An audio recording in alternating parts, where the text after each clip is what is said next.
More Heart Than Talent Radio. Jeffery Combs, president and founder of Golden Mastermind Seminars Incorporated. Great to be on Facebook Live. Here we go, Tuesday. Beautiful day in May, Northern California. What a day it has been for me already. Production, results, and results. Grace, good to see you. Pietro, Petey, Lisa, good to see you. I'm not overwhelmed. I'm in the flow. And I took a drink of Starbucks and got whipped cream in my glasses. I have an awesome call today. Monica Hendricks just reached out to me and said, "Are you doing a Facebook Live?" And I said, I haven't said, but the answer was absolutely. I want to thank all of you who have joined Ray Cataline and I. Ray is the admin for the new Facebook group, which is called Sobriety Consciousness. We're in process right now of taking that whole page to the next level. And I mean, I'm very, very inspired. Next Monday, I start shooting 9 videos for the content to really drive traffic to that page. Right now, we have about 400 members. Very, very soon, we'll have 4,000, 40,000, 400,000. So very, very inspired to really develop that out. And I want to thank Monica, who is writing a lot of content, and many of you who are writing content and contributing to that.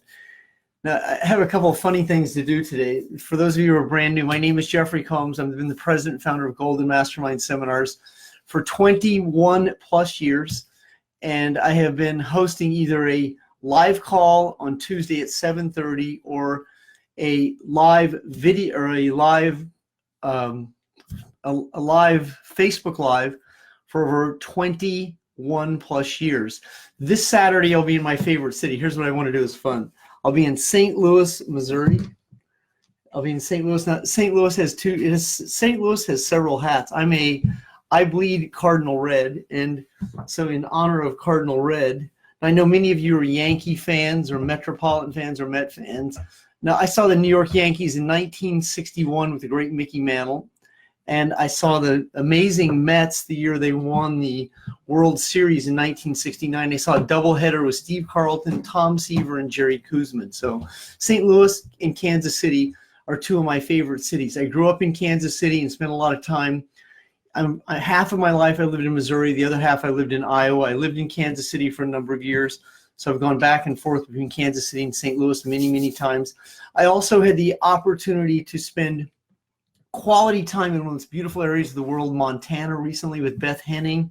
I'm going to be going back there and doing more events this year, at least 2 more events. So like I said, a lot of inspiring situations with Golden Mastermind Seminars Incorporated. And my newest, like the most passionate I've ever been about building anything, not network marketing businesses, although I was very good at that. I loved building network marketing businesses. I have a real estate portfolio. I have a car collection and things like this. But what I'm really passionate about is assisting people understand what sobriety and recovery means. I have 31 years of back-to-back sobriety from drugs, alcohol, sex, and codependence. So those are the main drugs of choice. But the sobriety that I'm covering for you is not alcohol and drugs. The sobriety I'm going to be assisting you with for the rest of my career is the emotional state. And if you don't understand why you do what you do, then your body will run your brain and you will be and stay overwhelmed. Now, this last Saturday, I had the unequivocal privilege of spending quality time with some great speakers. Scott Burnett, Paula Penna. Paula is my voice coach. Paula really assists people to really find their voice, get in touch with their voice. And I also had the opportunity to have Brittany Cara, who is off the charts when it comes to building social consciousness, activism in situations like this. But uniquely, I had Cara DeChico Sandre and Carla Vilches. Now, these 2 women, their content was just like game-changing. And they're going to be speaking with me in New York on Saturday, May 18th. And I'm going to have them at many, many of my events. Brittany, Cara, and Carl and I plan on doing an East Coast event and a West Coast event either sometime this year or 2 of them next year. So a lot in the works to really assist people understand what recovery, sobriety, anxiety, fear, doubt, and consciousness. So The term recovery and sobriety for me really means consciousness. So consciousness is awareness. It means I know, I understand, I'm committed, I'm changing, I'm evolving, I'm in transformation. Now in that space, the objective is to separate feelings from events. I just coached a client of mine in Las Vegas who is a bartender. Her name is Mindy. She's a bartender, and she also has a couple of other businesses. And she was asking me, how do I let go? Well, letting go is a skill. It's your ability to separate your feelings from the events that shape them. Now, what does that actually mean? It means there's a breath cycle. It means there's other metaphors and exercises you can create. Now, I created, Ray, can you give me one sheet of toilet paper, just one sheet? I'm going to show you a little exercise that I created over the weekend that was so cool. And it's on a single piece of toilet paper. It's like one little sheet of toilet paper, not a roll, and it's like one I invented. And Ray's going to bring me a sheet, and I'm going to show you what that looks like. So what I did is I took a blue Sharpie and a single sheet of toilet paper. Now, what I did is there are certain people from my past, and there are certain events from my past that no matter how much I seduce myself into believing or how much I convince myself into believing that, oh, I've done that, I've addressed that, I've let go of that, I have 31 years of sobriety, I've done the 12 steps 1,200 times, or whatever that is. I mean, reality is, and you'll hear this from Carla and Kara, and they're going to be guests on my Facebook Live, and they're going to be at a lot of my events.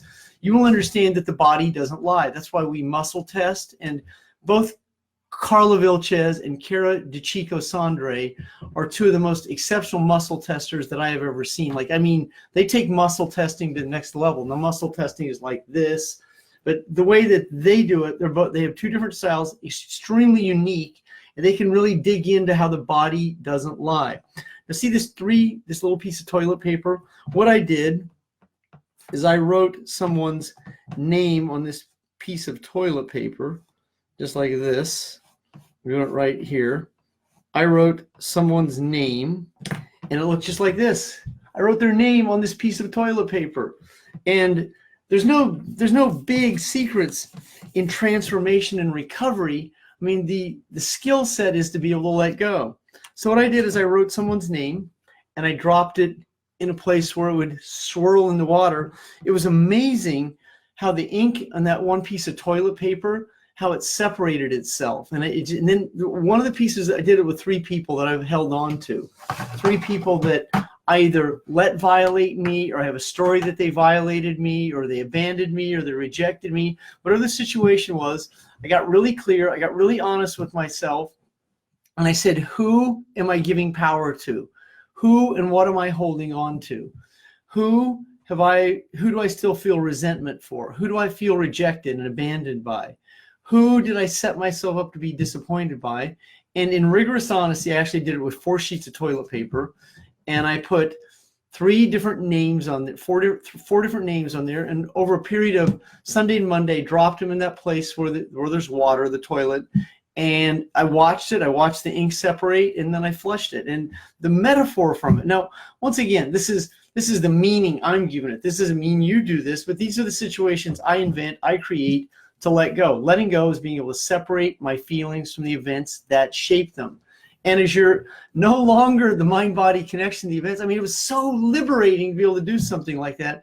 And what was so cool was, like, every time I did someone's name, the ink was different. The ink, like, it separated. And Ray goes, dude, you better flush that. It's going to stain your bowl. And I'm like, I'm not concerned about the stained bowl. I'm more concerned about letting go.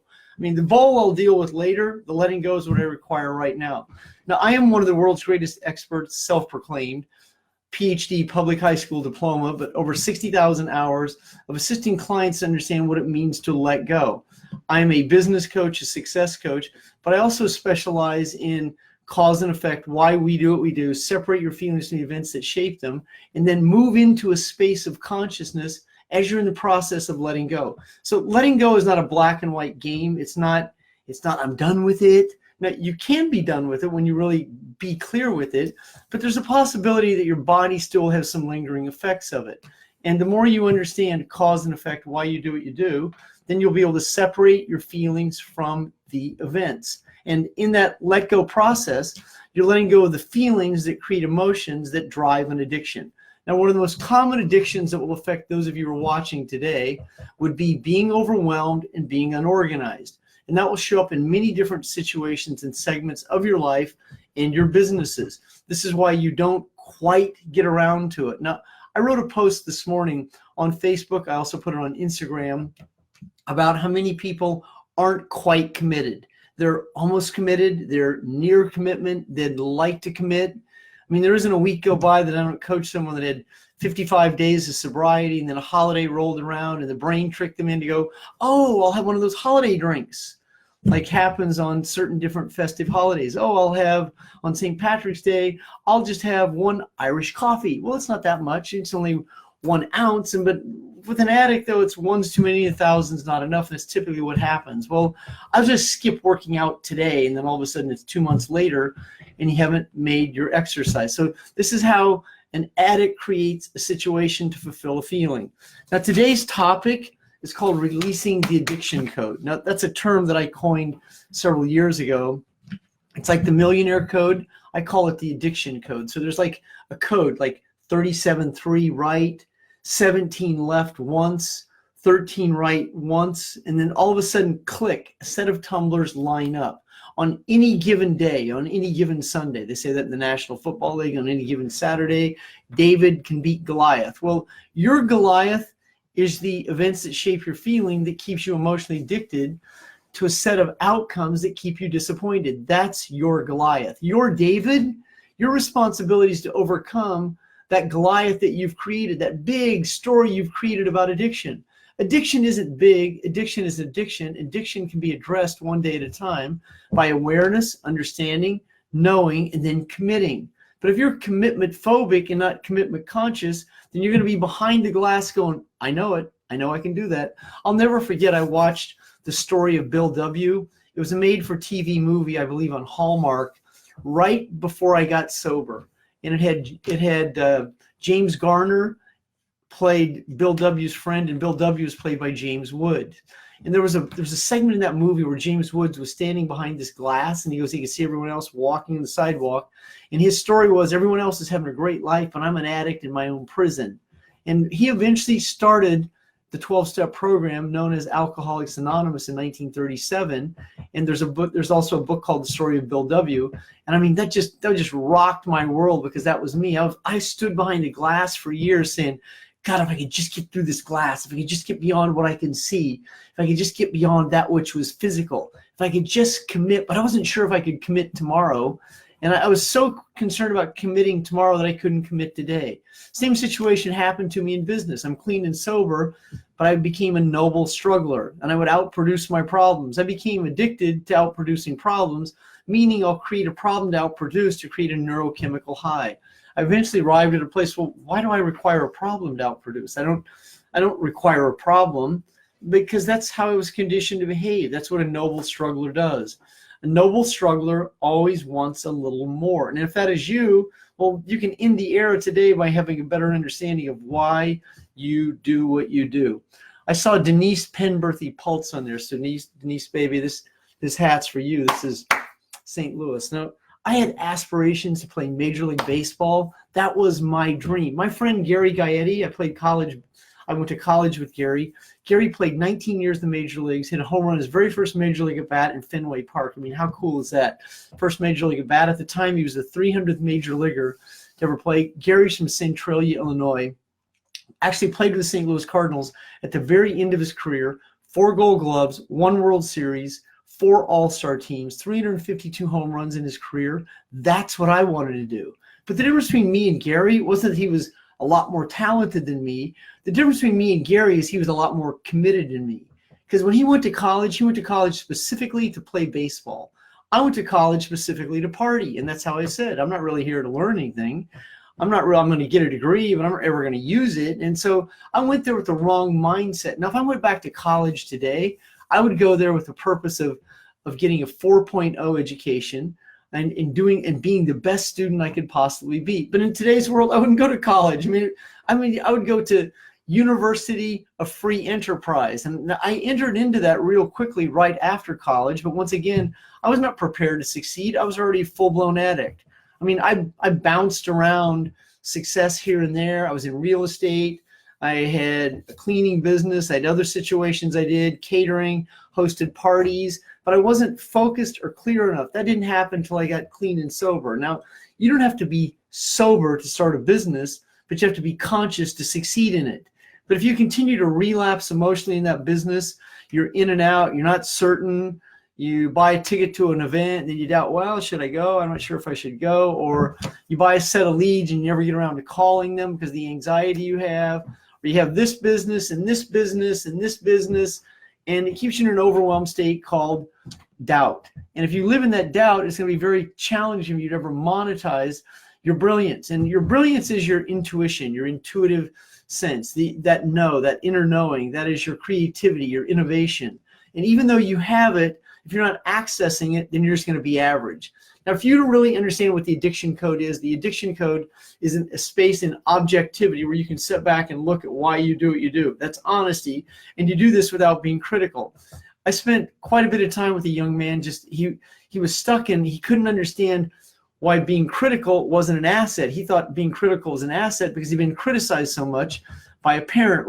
When I was able to assist him to really understand that you can be honest without being critical, that means you can objectively look at self, understand that you made a transgression, you made a mistake, you may require apologizing to someone, you may require forgiveness of yourself, but whatever that is, you're able to be in the power and the energy of that, not like this. Oh, I can't believe I did this again.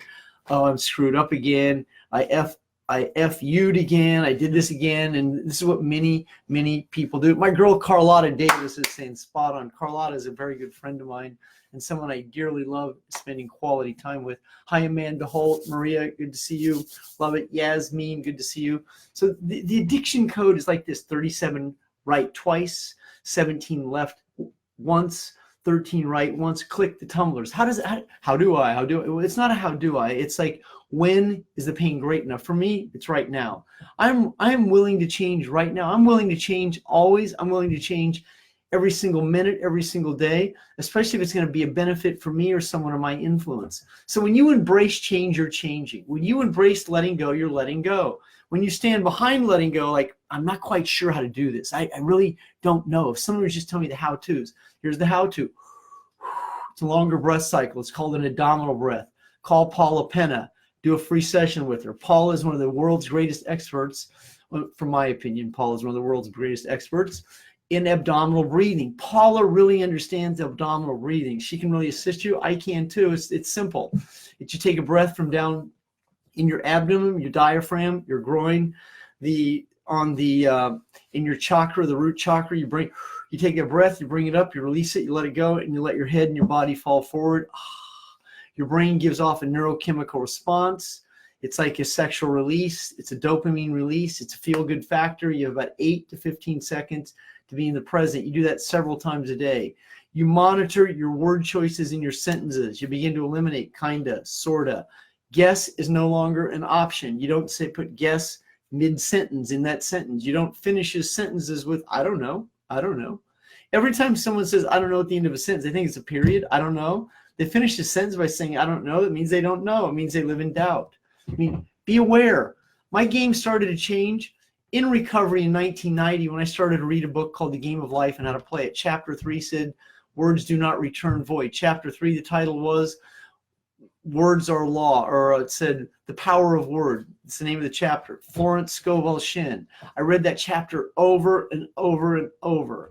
And the more I understood word, I began to change my words, my word structure, my sentence structure. I started to study NLP, the power of persuasion. I started to study sales books. I mean, I really became and stayed, be and stay. I became and stayed committed to not only the process of recovery, but the process of mastery. So I knew that I required to master my emotions while mastering a skill set. So that became the cornerstone. That's the anchor. See that L? That's the anchor. That's the strongest portion of any building. The strongest portion of building is your breath, of what you're building is your breath cycle and your word choices. The way you breathe, because if you're in a short breath cycle, you're in fight or flight. If you're in a longer breath cycle, you're in an energetic state called consciousness. And that consciousness allows you to see over here. But when you're overwhelmed, you're only seeing like this. You're looking down because you want anyone to really see you because you are not good enough. But when you're like this, it's like I'm open. I'm open to receive. I'm open to collaborate. I'm open to share. I'm open to distribute.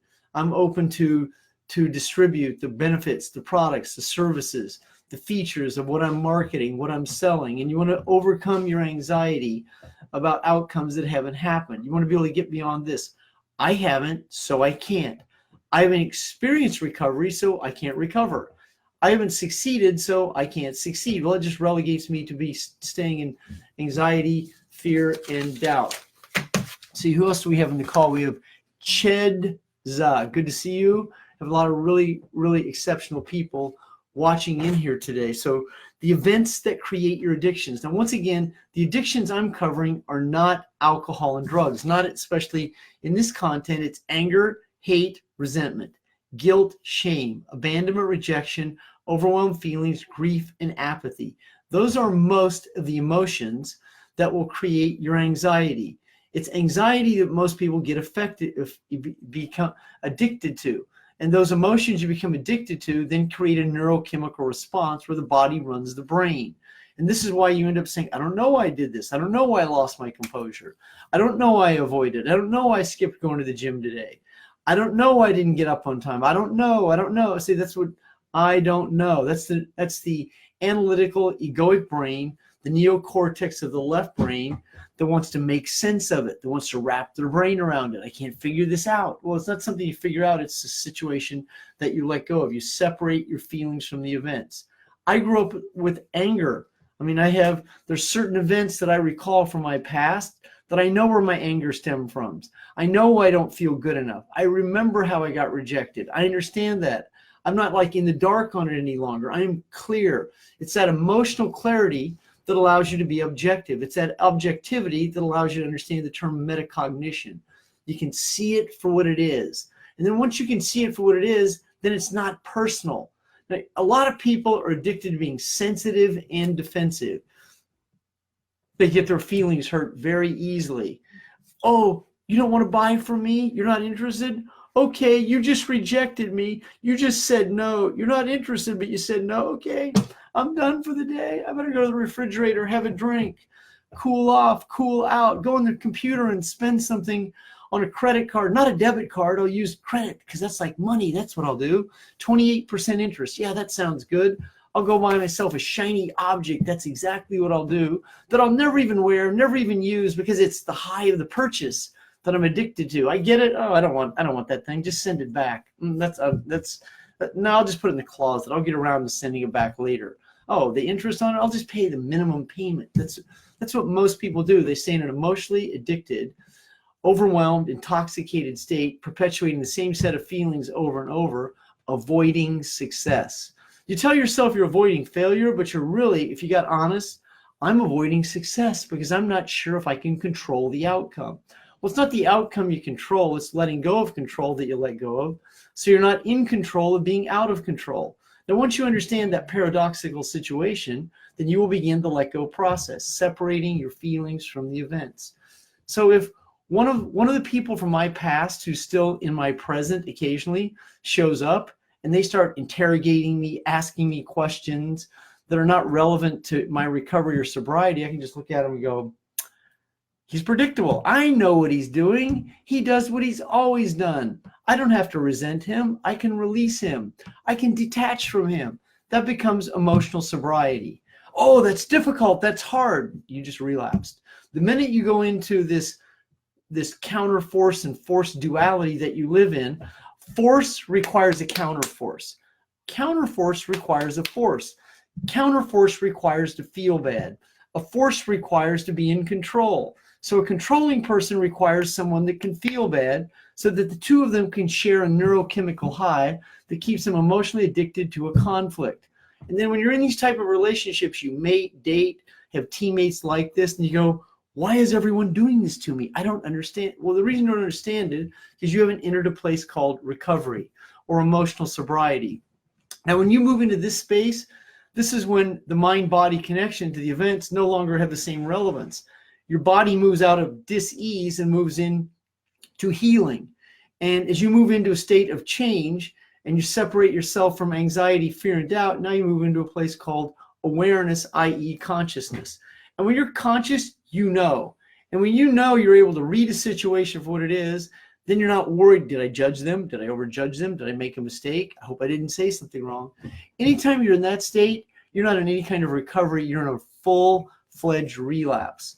And when you're no longer that mind-body connection to the events, what does that mean? It means if I get a sinus headache, that's not because the pollen's out there. It's not because it's the flu season. It's not because of what's going on in the environment. It's what's happening in my own emotional state. It's not externally, it's internally. As I begin to look at what I attract and why I do what I do, that's the separation. That's the awareness that I require. As I start to breathe into a situation, I don't want to be addicted to painkillers or to pharmaceutical medication, or I don't want something to dumb me down, or I don't require antibiotics to strip the flora and out of my gut. What I want to be is healthy. And the more you move into that state of consciousness, your body starts to move out of a state of dis-ease. And that inflammation that you live in starts to itself. That is recovery. And as you move into that state of recovery, then you're starting to crack the addiction code. The addiction code is nothing more than a series of words. Aware, I know, I understand, I trust, I believe. Those 5 words are the key components. It's like left, right, left, right, left, right, 5, click. I'm in recovery. And see, when you're in that state of recovery, then you're no longer the mind-body connection to those events that shape the feelings. And so as you live in recovery, it becomes a daily process. And it's not that difficult. Imagine how difficult it is to be overwhelmed every day. I mean, imagine how much energy it requires to be unorganized, undisciplined, overwhelmed, late, pulling things off at the last minute to recreate that neurochemically high that you're emotionally addicted to. So once again, on my way to beautiful St. Louis today, not today, Thursday, where on Thursday night, Friday night, I'll be dining at one of my best friend's cousin's restaurant, Charlie Gito's. That is on the St. Louis Hill. Next Saturday, exceptional event. I'll be May 18th. I'll be in Tarrytown, New York with Cara DeChico Sandre and Carla Vilches. That is going to be a game changer. If you're anywhere in Connecticut, New York, New Jersey, Pennsylvania, I highly recommend you see this content that myself and these 2 exceptional women, I will commit to have both of them on this Facebook Live in the very near future. Jeffery Combs, president and founder, Golden Mastermind Seminars Incorporated, Facebook Live Tuesday. You have a great day.